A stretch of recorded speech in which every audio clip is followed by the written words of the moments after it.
शहर में हालिया शदीद बारिशों और गोदावरी के बैक वाटर ने वार्ड नंबर 18 के नशेबी इलाके पंचशील नगर, हजरत दुल्ले शाह रहमान नगर, सैलाब नगर, GM कॉलोनी और खड़गपुरा में तबाही मचा दी। पानी घरों में दाखिल होने से अवाम की जिंदगी अजीरन हो गई। इस कड़े वक्त में जहां सरकारी और गैर सरकारी सतह पर वक्ती इमदाद फराम की गई, वहीं मुस्तकिल और अमली तौर पर मुतासरीन के दरमियान हाजी भाई मित्र मंडल अपनी टीम के साथ दिन रात सरगर्म रहा और हकीकी मानों में सैलाब मुतासरीन का मसीहा साबित हुआ।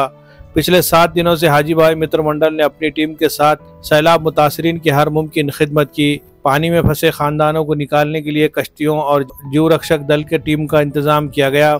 आर्जी क़याम के लिए सहूलतें फराम की गई, जबकि रिलीफ कैंपों में खाने की फराहमी की जिम्मेदारी भी बड़ी हद तक इसी हाजी भाई मित्र मंडल ने संभाली। NTC मिल में कायम रिलीफ कैंप में रोजाना सुबह व शाम खाने की तकसीम आज 7वां दिन भी जारी रही। खास बात यह है कि हाजी भाई मित्र मंडल की खिदमत किसी मखसूस इलाके या तबके तक महदूद नहीं रही, बल्कि बिला लिहाज मजहब व मिलत हर मुतासरा खानदान को सहारा दिया गया। मुतासरीन ने जज्बाती अंदाज में कहा कि अगर हाजी भाई और उनकी टीम मौजूद न होती तो हमारी मुश्किलात नाकाबिल बर्दाश्त हो गई होती। अवाम ने हाजी भाई को सैलाब के दिनों का हकीकी मसीहा करार देते हुए उनका शुक्रिया अदा किया। Bureau report, MCN Urdu news. पाणी पावसाची सगळी काही व्यवस्था नदीकडून भरून आली घरामध्ये। एकदम अचानक पाणी आलं। आम्ही गोरगरीब जनता अचानक उठून गडबडून इथं निवासस्थानी आलो। याच्यामध्ये सगळे शासनाची आम्हाला काही सुविधा भेटली नाही। हाजीबाईंनी आमची एवढी सुविधा केली, एवढी चांगली सोय केली की त्यांचे आम्ही जन्मभर उपकारही फेडू शकत नाही, एवढी चांगली सोय केली शासनानं आम्हाला आजपर्यंत। आज आम्ही 4 दिवस झाले इथं कोंबड्या तरफडल्यासारखं तरफडायलो, पण आतापर्यंत आम्हाला काही खायला मिळालं नाही की प्यायला मिळालं नाही। उलट आमची शासनानं लाईट पंख्याची सोय घेतो म्हणलं, पण ते पण सुद्धा अद्याप आलं नाही। या भाईने केलं म्हणून आम्ही कसं तरी सुखानं झोपलोय। 1-2 दिवस का होईना, पण त्यांनी पोटभर आम्हाला जेवायला पण दिलं आणि एवढी काळजी घेतली की त्यांच्या मायबापापेक्षाही उपकार आमच्यावर जास्त झाले। पण शासनानं आमच्याकडे आतापर्यंत एकही दृष्टिकोनातून बघितलेलं नाही। मग आम्ही शासनाला काय म्हणून हे करायचं?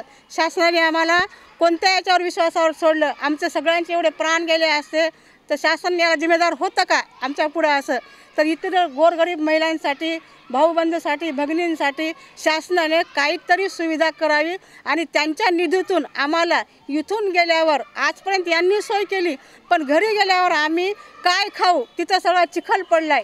शासनाच्या निधीतून आम्हाला तुरंत आर्थिक मदत देण्यात यावी ही नम्र विनंती। मी अंबिका बळीराम नवगिरे, मी पंचशील नगरमध्ये राहते। रात्रीच्या 12 वाजता पाणी आलं आम्हाला। स्वतः हाजीबाईनं त्यांच्या स्वतःच्या गाडीनं आम्हाला रात्रीच्या 12 वाजता काढलं। शादीखान्यात 3 दिवस राहिले आम्ही। त्यानं आम्हाला खूप मदत केली, सगळं खाण्यापिण्यापासून चाय पाण्यापासून आम्हाला मदत केली। आता आमचे छोटे छोटे लेकरं आहेत, कामधंदा नाही। 8 दिवस झाला आम्ही ह्या परेशानीमध्ये आहेत। तर आम्ही आता घरी गेल्यानं आमची काय सोय आहे ही शासनानं आम्हाला कोणतीच सोय पोहोचली नाही आमच्या पोस्टर। तर आता आम्ही घरी गेल्यानं आमची मदत करावी शासनाची, एवढीच नम्र विनंती आहे आमची। हम यास्मीन बेगम बोल रहे, हम पंचशील नगर में रहते। रात में 12 बजे हमारे घर में पानी घुसा। हम हाजी भाई ने काढ़े और हम 3 दिन वहाँ थे। हमारे खाने पीने की पूरी सोई करे उन्होंने। अब यहाँ पे मिल में भी हम 4 दिन से हैं। अब हम कल घर को जा रहे। हमारे खाने पीने की, हमारे बर्तन भांडे, हमारे कपड़े सब चले गए। हमारे पास छोटे छोटे बच्चे हैं।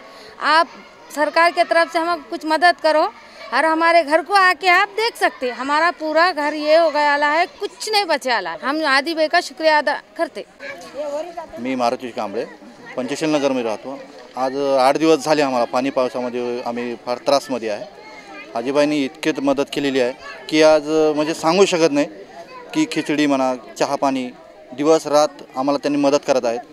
आणि शासनापासून बी मदत यायली असं म्हणत नाही की नाही आहेत म्हणून, त्यांची बी आहे मदत। आणि दुसरं हाजीबाई जेवढं मदत करतात, ज्यांची टीम रात दिवस आम्हाला खूप मदत यायला करायला लागले। आज आमचे लेकरं बाळ, महिला ज्या आमचे घरचे आहेत आणि कसं आहे की ज्या आमच्या घराची वस्तू आहेत ते खराब झालेली आहेत। शासनाला माझं मदत असे विचार चालले की शासनामधून सरकार म्हणा, कलेक्टर साहेब आले होते आणि आपले PS साहेब आले आणि कलेक्टर साहेब आले होते। त्याच्यानंतर जज साहेब बी आले होते। त्याने फक्त कमिशनर जज येऊन बघून गेले, पण त्याने मदतीला बी बोलले हो म्हणून। पण आतापर्यंत 2 दिवस झाले आणि जज बी आले नाही आणि कलेक्टर साहेबाची काही आम्हाला मदत भेटली नाही। मला एकच मत आहे की कलेक्टर साहेबांना म्हणा की PA SP या आपल्या जज साहेबाला की बाबा तुम्हाला असं वाटतं आहे की आम्ही परेशान तर नाही, तर तुम्ही येऊन आमच्या घरापरिवारामध्ये येऊन तुम्ही तिथं येऊन सर्वे करा. त्या घरामध्ये साप घुसले की बेंडकोळी घुसले एवढं तरी तुम्हाला कळेल. किती कचरा झालेला आहे, किती चिखल झालेलं आहे, की आमचे कपडे लत्ते गेलेले, भांडे कोंडे गेलेले, कोणाचं इलेक्ट्रिक काय गेलेलं, राशन पाणी काय गेलेलं, एवढं तुम्हाला समजेल की आणि गल्लीमध्ये काय प्रॉब्लेम आहे. अहो आता गेलं ना आम्ही तर डुकरं मेलेले आहे, तिथं कुठं काहीच झालेलं आहे. आम्हाला त्या घरी जाऊ शकायला तयारी नाही. नगरपालिकेच्या माणसांना आम्ही 2-3 वेळा फोन केलं तरी त्यांनी आले नाहीत. आम्ही मग भरपूर वेळ केला. पण आता शासनाने मला माहीत नाही, शासन म्हणा, नगरपालिका म्हणा की कलेक्टर साहेब म्हणा, PA म्हणा, कोणीतरी या मदत करा साहेब. आम्ही आता किती 300-350 लोक इथं होते. त्या लोकांमध्ये तुम्ही फक्त बोलून गेले. आणि त्या बोलण्याचा बी अर्थ पाहिजे. तुम्ही बोला, त्याला काहीतरी करा आमच्यासाठी. तुम्ही सोय करा हो. आम्ही ते सोयीसाठीच बोलायलो. आम्हाला काय तुमचं ज्या 1 लाख 2 लाख 5 लाख आम्ही मागणार नाही. तुमची सोय तुम्ही करा, ज्यात इतकी होईल मदत करा. अब हाजीभाई साहेब जितकी मदत होईल त्यांच्यातर्फे इतकी मदत व्हायली, ते आम्हाला वाटतं आहे की ते हाजी साहेब कलेक्टर साहेबाच्या पुढे चालले किंवा मदतीला लेकरा बाळांना बघायला रात दिवस बिस्किटं द्यायले, खिचडी द्यायला. अहो काय आहे, चहा म्हणा, आम्हाला सगळ्यांना बघायला येतात, विचारतात. आणि त्यांची टीम हमेशा हर गोष्टीला फोनवर करायला सांगतात आम्हाला. हर एक बायला विचारतात, चाची, भाभी, मामी, ज्यांना बी असेल. अहो तेवढं विचारून तुम्ही तरी या. मी म्हणतो नगरपालिकेचे माणसं आमच्या खूप मदत केलेली आहे, आम्ही नाही म्हणत नाही, पण ती करा तुम्ही. आम्हाला जे शासनानं म्हणे ते बी मदत करा. तुम्ही या, बघा, तुम्ही सर्वे करा. अहो 24 ते 2024मध्ये मानधन देतो आणि पत्र कोण फक्त एकाच्या माणसाच्या घरातली 10,000 आले झालं, कुठं इकडं 10,000 आले झालं. अहो पण सर्वांना द्या. कोणी तुम्हाला का आम्ही मागत नाही, आमचं नुकसान झालेलं आहे ते मागत आहे. सर्वांना द्या तुम्ही. असं म्हणत नाही की त्या वरच्याला पाणीमध्ये डुबलेल्या नाहीत त्यांनाही द्या, खालच्याला डुबले त्यांनाही द्या, पण तुमच्या मदतीनं सर्वांना द्या, अशी माझी मागणी आहे. जय हिंद, जय महाराष्ट्र.